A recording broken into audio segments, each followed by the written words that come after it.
populaire occitane, accélérateur de projet, vous présente l'interview Objectif News de 18h.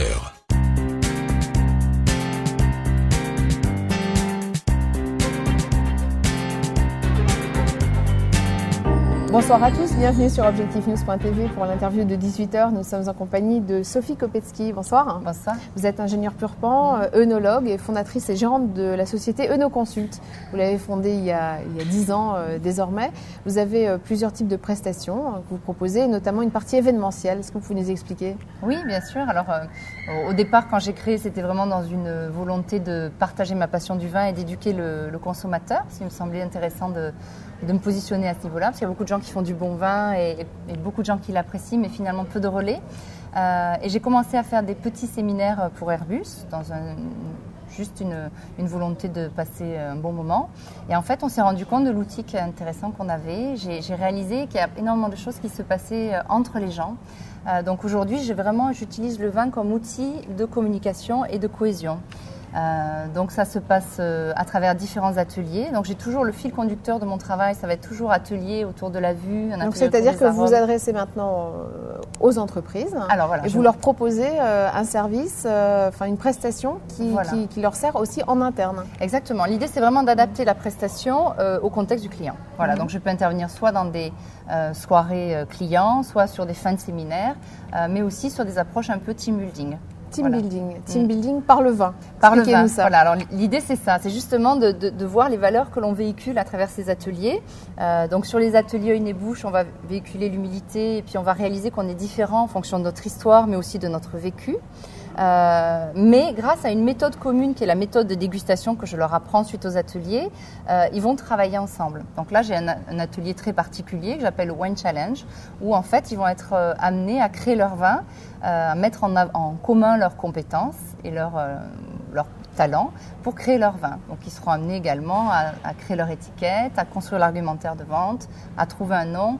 Donc là, on est vraiment sur un outil qui intéresse tout ce qui est coach, et RH, parce qu'on répond complètement à cette problématique d'entreprise où il faut, malgré ces différences, travailler ensemble autour d'un sujet qui est extrêmement ludique, très convivial, et on se rend compte qu'à travers le vin, moi je réalise que les gens se redécouvrent différemment.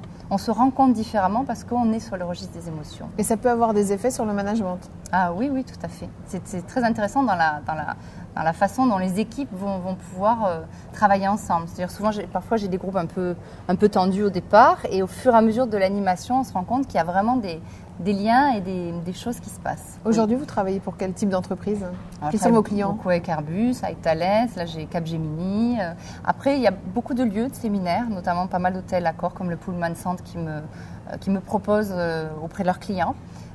Et des centres aussi de séminaires, des lieux comme l'Orangerie de Roche-Montès ou autres. Bien sûr, des partenariats aussi avec des agences événementielles. Alors, vous travaillez par ailleurs avec l'Office du tourisme, avec Toulouse, et aussi avec les vins du Sud-Ouest. Alors là, c'est complètement différent.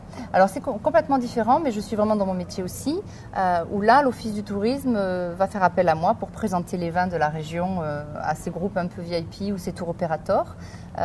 Et j'ai également un partenariat, je dirais, privilégié avec les vins du Sud-Ouest, qui font appel à moi sur de la formation et sensibilisation auprès de la restauration toulousaine.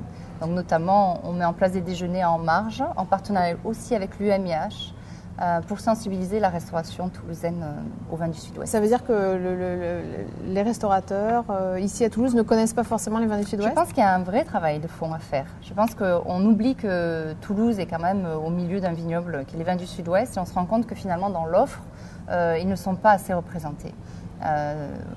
Surtout dû à un manque d'information, je pense, et de formation. On a une diversité et une qualité extraordinaire au niveau des vins du Sud-Ouest, et je suis vraiment convaincue qu'on a une carte à jouer au niveau de la restauration. Quels sont les vins qui, selon vous, mériteraient d'être davantage connus et même reconnus par les restaurateurs et par les consommateurs ? Il y en a de nombreux, pour moi tous, mais c'est vrai qu'il y a des appellations comme Pacherenc de Vic-Bilh qui sont très peu connues, où on a des choses vraiment très intéressantes, mais même on se rend compte qu'à Fronton, Gaillac, on a des vignerons qui sont de grande qualité et qui ne sont pas forcément représentés. Merci beaucoup de nous avoir expliqué l'activité de Œnoconsult aujourd'hui. Merci à vous.